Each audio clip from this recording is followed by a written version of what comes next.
on the 29th September, which was yesterday, 2022, President William Ruto took to the floor to address the nation as he opened the 13th Parliament in what is billed to have been the shortest speech by a head of state to Parliament since its inception. Short as it may have been, it failed to address pertinent issues regarding the state of our economy and the national standard of living. Fellow Kenyans, the season for political campaigns has ended, and the honeymoon is well and truly over. It is now time to act decisively in our various capacities to the benefit of our great people and our great nation. The Ruto administration has promised itself into power by exploiting the sorry economic hardships facing our people with the use of the hustler narrative that has assured us of paradise. Kenyans will remember the days of computers for every child. Albeit it is also pertinent to remind ourselves that this regime is a continuation of the previous, sharing both their successes and their failures. It is now our duty to remind this administration of their campaign promises. Actions speak louder than words, as they say. It can never be promises after promises after promises.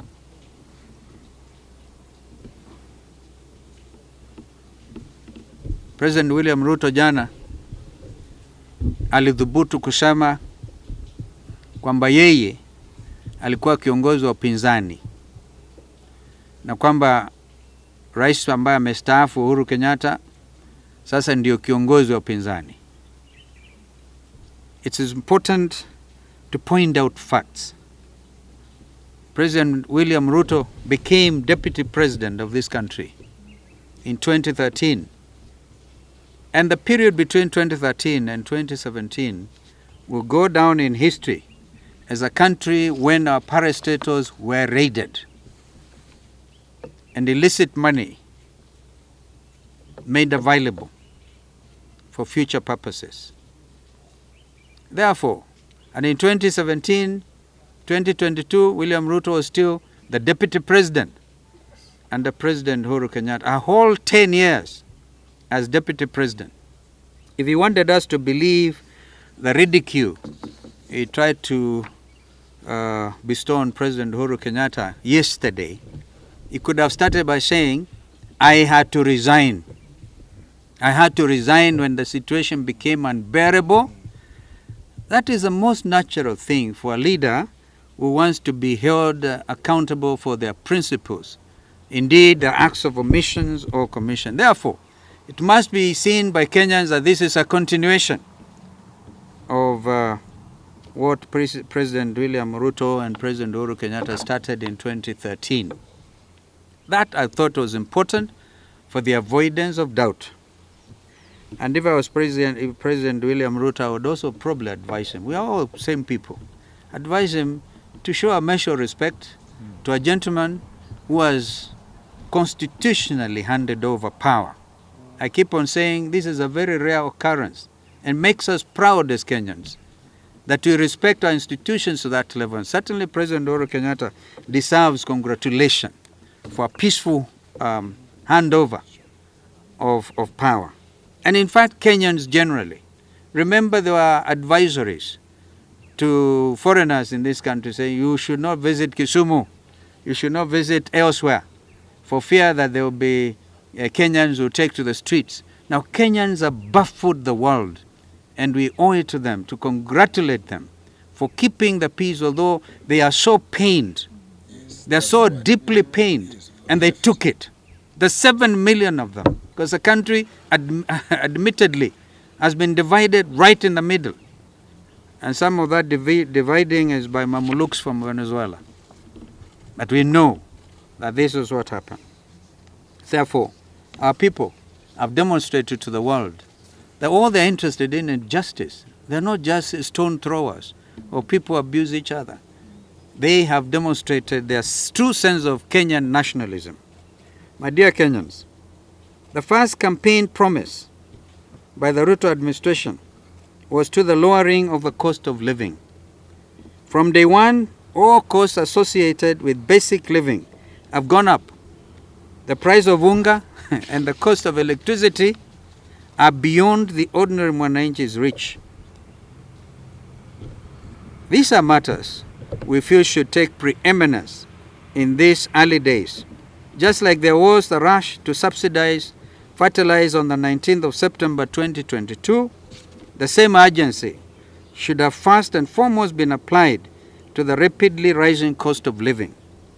Only yesterday, as President William Ruto was opening Parliament, Central Bank, on their part, were raising the base lending rate from 7.25 to 8.25 or thereabouts. What does that tell you? The cost of borrowing will now go up.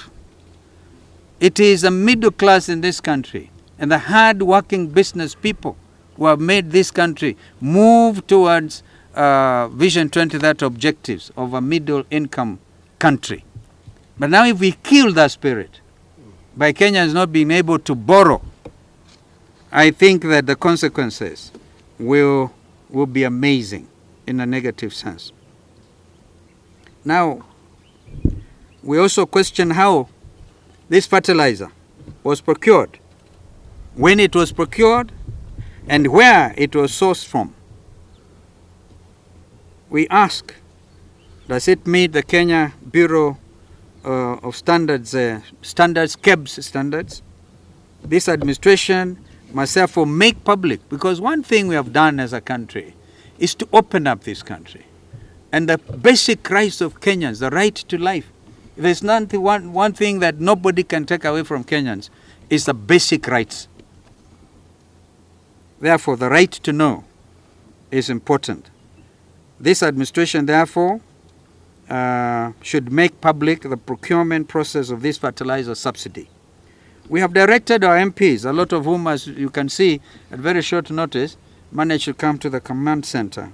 We have directed our MPs to commence an inquiry into the same. Fellow countrymen, as you are well aware, the extremely high cost of fuel in Kenya affects all sectors of our economy, from production costs that makes us unattractive to investors and our local manufacturing to transport costs that inevitably makes life unbearable, with the expensive basic cost of goods and services. This is happening at a time when the global price of a barrel of oil is on the decline, down from US dollars 20 per barrel, 80 per barrel, from a high of US dollars 120. We therefore expect this administration to honor their campaign promise of lowering fuel prices and, in addition, revise the punitive tax levies on the cost of fuel. The Ruto administration's initiative of utilizing savings for development instead of borrowing is another camouflaged promissory note. To realize the 300 billion shillings from this year's budget is extremely ambitious. We wish to propose austerity measures such as the restructuring of the national debt and the recovering of public funds looted from 2013 to date.